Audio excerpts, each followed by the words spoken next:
પરસોત્તમ રૂપાલાની માફી છતાં સુરેન્દ્રનગરમાં ક્ષત્રિય સમાજનો વિરોધ યથાવત.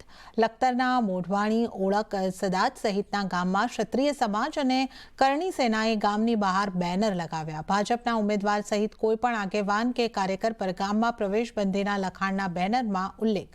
આટલું જ નહીં, સમાજના લોકોએ રૂપાલા વિરુદ્ધના મેસેજ સોશિયલ મીડિયામાં વાયરલ કરી પોતાનો રોષ ઠાલવ્યો.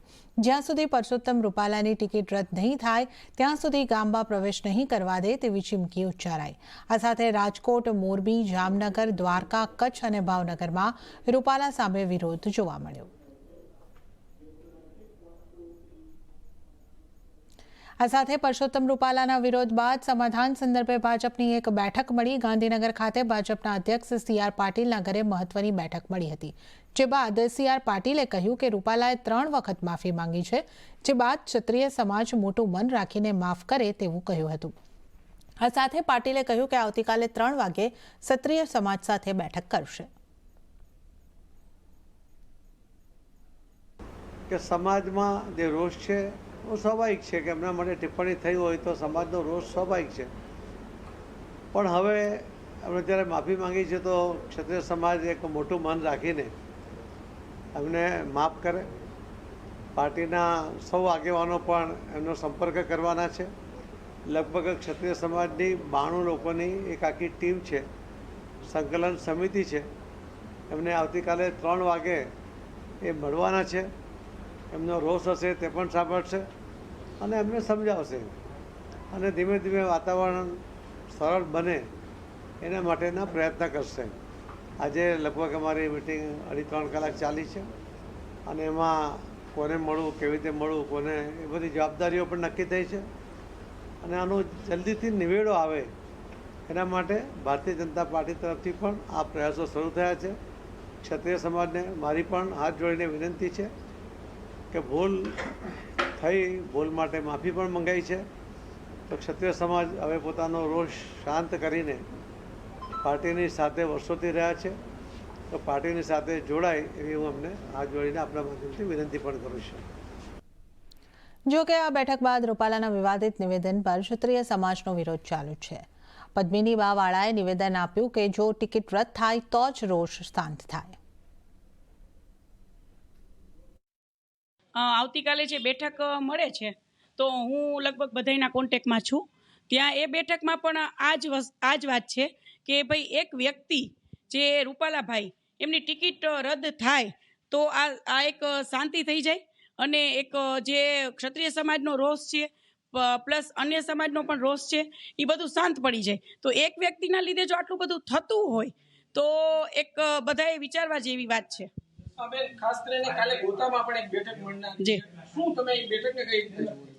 જી હા, ત્યાં પણ આ જ ડિસિઝન રહેશે લાસ્ટ ટાઈમ સુધી કે ભાઈ આપણે રૂપાલાભાઈની ટિકિટ રદ થાય. કદાચ ત્યાં ક્ષત્રિય સમાજના આગેવાનો હશે તે આંદોલન પૂર્ણ કરવાની વાત કરશે તો તમે કઈ રીતના કરો? એ તો હવે હું અત્યારે કઈ કહી જ ન શકું, પણ એ વાત હશે જ નહીં, એ વાત હશે જ નહીં હું કહી શકું છું.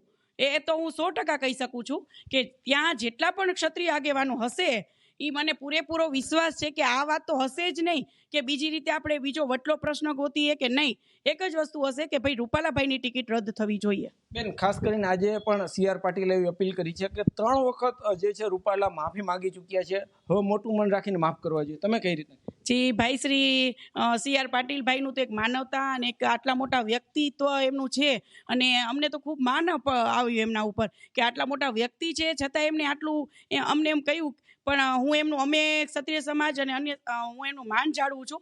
પણ સોરી, બટ આમાં જો એ વસ્તુ હશે કે ભાઈ રૂપાલાભાઈની ટિકિટ કદાચ રદ નહીં થાય તો પછી એમ કે એ તો ડિસિઝન હશે જ નહીં અમારું. તો પણ તમારો વિરોધ યથાવત રહેશે? જી હા, 100% અમારો વિરોધ યથાવત રહેશે અને અમે ઘરે ઘરે, તાલુકા વાઇઝ, ગામડે ગામડે, શેરીએ શેરીએ નાનામાં નાના કાર્યકર્તાને પણ એન્ટ્રી નહીં આપીએ.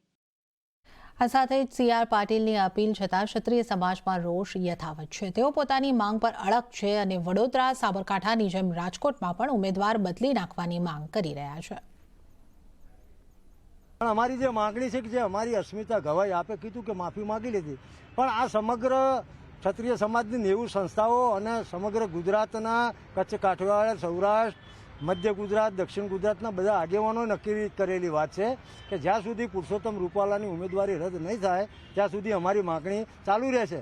હું નરેન્દ્ર મોદી સાહેબ, અમારા મુખ્યમંત્રી પાટીલ સાહેબ આ બધાને વિનંતી કરું છું કે તમે અમને સમજાયા વગર પુરુષોત્તમભાઈને સમજાવો અને 2 બેઠકો બદલી વડોદરા અને સાબરકાંઠા એમ રાજકોટની બેઠક બદલી નાખો, એમની ઉમેદવારી રદ કરો એટલે ઘીના ઠામમાં ઘી પડી જશે અને તમારી જે તમન્ના છે 5 લાખથી વધારે મત જીતવાની એમાં ક્ષત્રિય સમાજ તમારી સાથે રહેશે.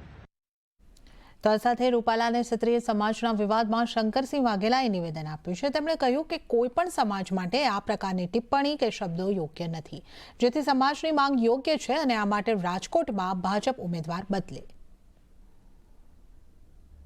એવી લોકશાહીના પ્રણેતા એવા રજવાડાઓ માટે ગમે તેવી હલકી વાત કરવી એ બીજેપીને શોભા દેતી નથી. એક સમાજ ઉપર આક્રમણ કરીને ગમે તેવી વાત કરવી અને પછી માફી માગવાની જે ફોર્માલિટી એ પણ પક્ષને પેલું નુકસાન ન થાય માટે હું માનું ત્યાં સુધી આ બીજેપીના કલ્ચરને શોભા નથી દેતું.